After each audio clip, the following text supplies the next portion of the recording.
A Minecraft movie just revealed its final trailer, and wow, there's so much to analyze.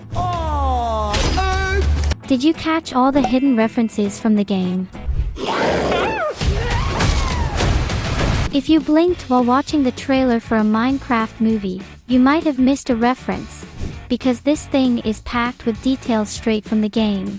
With chicken jockeys running around and that classic water bucket clutch saving the day, the newest trailer from Warner Bros., Legendary, and Mojang has proven that the adaptation of the most revolutionary game of all time is going to be wild on the big screen. In just 2.5 minutes, the trailer bombards fans with references from the first to the very last second. And that's not all, we also get more plot details. There's going to be a journey to the Nether, and we finally get to see Jennifer Coolidge having a little chat with a villager for the first time. Plus, there are adorable pandas spawning a baby panda after finding bamboo, Jack Black as Steve saving the day with a water bucket at the last second, and Emma Myers as Natalie forging a diamond sword with game-accurate precision.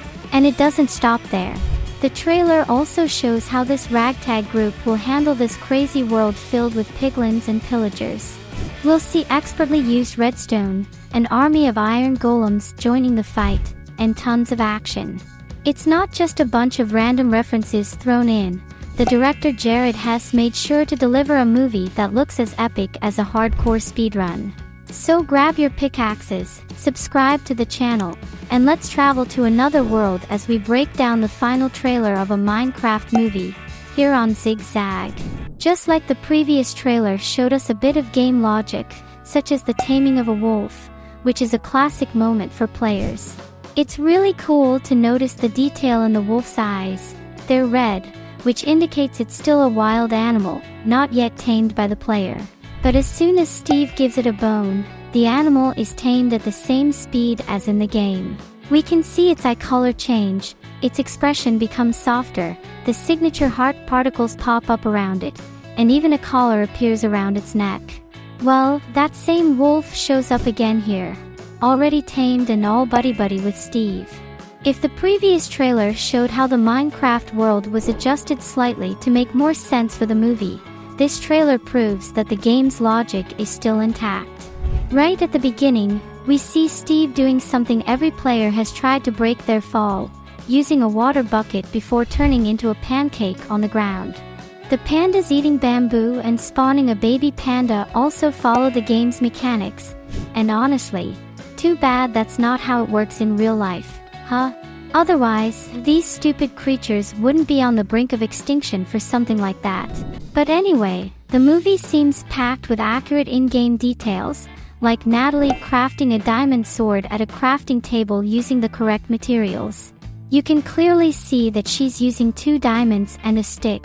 That already proves that the research was done properly. But maybe they researched a little too much, because this trailer suggests that the movie isn't just limited to the Java and Bedrock editions. It actually seems to include all versions of Minecraft ever created. And this also reveals an important detail, who the villains of the story are. But hold up. Before we talk about the villains, let's break down another interesting detail. In the background of the water bucket clutch scene, you can spot a broken elytra on the ground. This means that items in the movie can wear out and break over time, just like in the game. And speaking of game accuracy, just look at the huge number of mobs that appear in this trailer. Llamas, sheep, cows, chickens, pigs. And one more thing, the villagers weren't forgotten. You can clearly see the different types of villagers with their professions. There's a librarian with a book on his head, a blacksmith, a farmer, and even villagers from different biomes, like Snowy Village villagers. This trailer blew my mind a little, I won't lie. What about you? Are you just as hyped, or are you in the didn't like it at all team? Tell us your opinion with the hashtag Minecraft in the comments. But now things are starting to get even more interesting.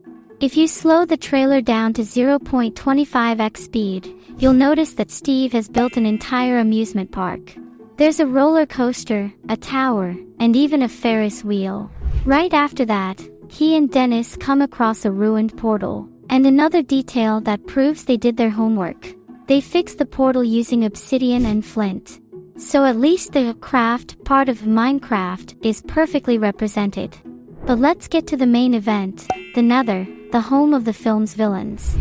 And who are they? First, we have the piglins, who are shown emerging from the Nether and attacking the overworld, something that closely resembles the events of Minecraft Legends. The most interesting detail: they're riding ghasts. That's right, something that was actually scrapped during the development of Minecraft Legends but now seems to be making a big comeback. The big villain of the movie is Malgosia, the Seer, an elderly piglin who carries the Staff of Domination, which holds the Orb of Domination. This reveal completely crushed the theory that Herobrine would be the villain, which never made sense to begin with, since he's a character that was never actually in any game, even though his mention is canon. But back to the important stuff. This artifact Malgosia is holding could transform into the Night Beacon, a structure that plunges the world into eternal night. But, of course, Steve and his allies will be the ones to face this threat. In the background of this scene, you can spot the Great Hog, the final boss from Minecraft Legends, who seems to be under the control of the Seer's powers. And when the smaller piglins are defeated, he decides to step through the portal himself to see the overworld with his own eyes. And what happens after that? Well, that's probably a spoiler for the end of the movie. I don't know. I haven't seen the movie yet. And speaking of piglins, it looks like they've managed to survive in the overworld the same way they do in Minecraft Legends, further reinforcing the movie's connection to the spin-off game. To fight them, Steve and his friends build an army of iron golems, following the game's mechanics exactly. 3 iron blocks in a T shape and a pumpkin head. Among them, we can see a giant ancient golem, which also comes directly from Minecraft Legends. And if you thought things couldn't get any more intriguing, there's a scene where a creeper appears, and it's hollow. Yes, you can see its ribs on the inside, which might be related to the original idea for the creeper, which stated that they were made of leaves to camouflage into the environment before exploding. Another rare sight is a spider jockey, skeletons riding spiders, which have only a 1% chance of spawning in the game. But, of course, it had to be in the movie, right? Because it wouldn't make sense to apply RNG logic and random drop events to a film, unless it was for a joke. But you know what isn't a joke? People who still haven't subscribed to the channel. That's very serious. Subscribing helps us a lot, and it's free, so click down below and don't forget to turn on notifications. In the climax of the trailer, Steve and Garrett are captured by Vindicators and thrown into the arena of a woodland mansion, where a chicken jockey appears as their opponent. And man, the way Jack Black says, "Chicken jockey!" It's already a meme on the internet, and everyone is making fun of it. And obviously, Momoa's little scream is the cherry on top.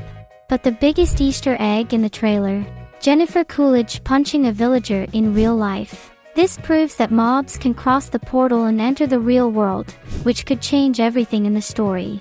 But as exciting as things may seem, if you look at the comments on the internet, you'll see that most fans who grew up with Minecraft aren't very happy.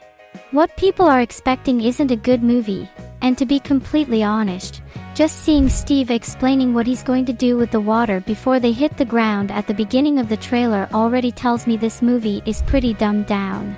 Like, people know the movie is going to be bad, but at this point, they're hoping it'll be the kind of bad movie that's so bad it ends up being good, you know? That kind of movie that, even though it's bad, is still fun to watch.